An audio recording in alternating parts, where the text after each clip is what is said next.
Kobiety Blizzarda, czy wy wciąż kochacie mnie? Kobiety Blizzarda, tak bardzo pragnę was.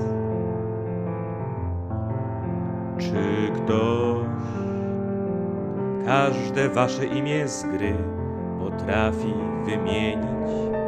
Ja znam je na pamięć, powtarzam w głowie je.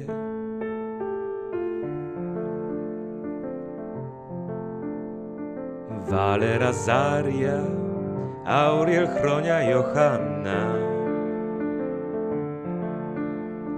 Liming, Lunara, porucznik Morales, sierżant Petarda,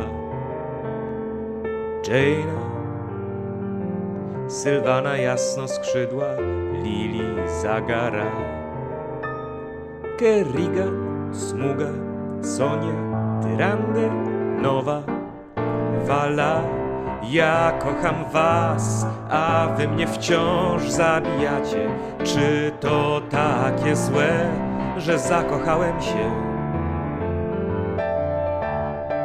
W podróż zabiorę was, zobaczcie świat, w którym się zakochacie. Rat-tat-tat, kto to wie, jak ta historia skończy się?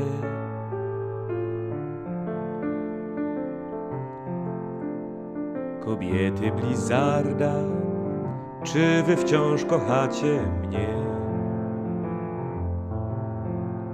Kobiety Blizzarda, brutalnie mnie rzucacie.